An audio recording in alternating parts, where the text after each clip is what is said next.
Hello, you wonderful, beautiful, and craptastic people. CraptasticJack here, and today we are going to be talking about Need for Speed Nitro. Now, Need for Speed Nitro is probably the most controversial Need for Speed game to ever be released. By controversial, I don't mean bad or good. I just mean controversial as in, is this game good or bad?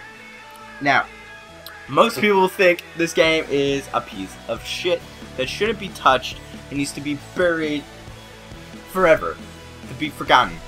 Now, let me give you a bit of backstory about Need for Speed Nitro, what it is. Need for Speed Nitro came out in 2009, it was published by EA Montreal, I'm pretty sure.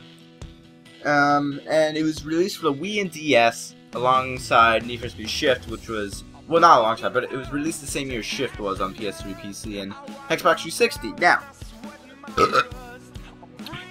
Need for Speed Nitro was deemed unworthy to be a Need for Speed game, like a proper one, because of the cars that are like they're not to the correct proportion. They're made really weird, and the game's really cartoonish. I mean, I have gameplay at that and stuff like that. But the real question is Need for Speed Nitro a good Need for Speed game? Now, to be fair, it's an alright Need for Speed game. It's a pretty sound Need for Speed game.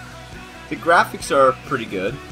Like the aesthetics, I mean, basically how the game looks and stuff. Like it's cartoony, stuff like that, and I just like that. I mean, just to take a break from all the realistic like racing Need for Speed games, it's an alright game. They swarm at aesthetics. Now, gameplay, however, the gameplay is the first Need for Speed game that utilized drifting instead of turning thing.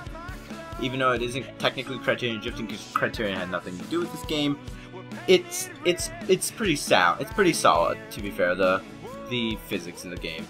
I do enjoy the physics. However, they're pretty okay. It makes the game a lot funner. But the progression is a bit out of whack. Now, you start off with like the car. One of the cars you can start off with. What I did was the Volkswagen van, like a hippie van, and then you can work your way up to the best car. I think a Lamborghini Revitron or something like that. I don't know how to say that, but there's a lot of cars in this game.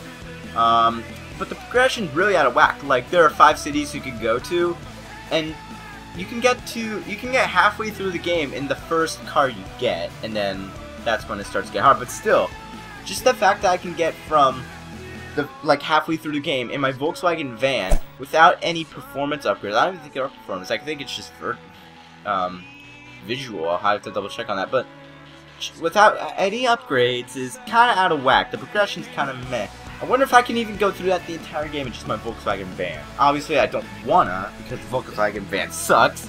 But yeah, the progression seems to be a bit out of whack. But overall, you do get a bunch of events per city that you go to. There's 5 cities: Rio de Janeiro, there's Singapore, Dubai, and Cairo. Maybe even in Madrid. I don't know. But yes, and they have their own bosses that you have to defeat and stuff like that, and there's races you can do. You don't actually have to complete all the races to go to the next city, which is kind of odd.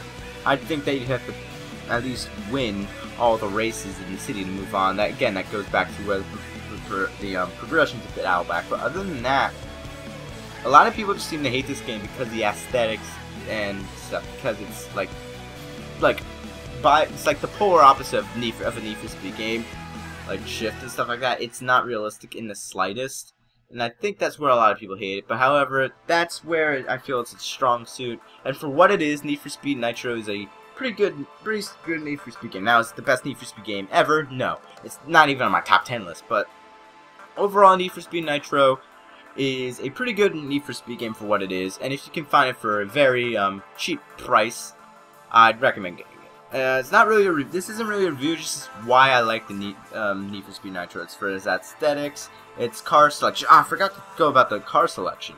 The car selection in this game is pretty good as well. You have the car, again, you can go from a Volkswagen van to a freaking Lamborghini Revitron. However, and you also have cars like the GT86, which I haven't seen in that many Need for Speed games. Also, you have the R34, the Nissan Cube, which, yes, give me.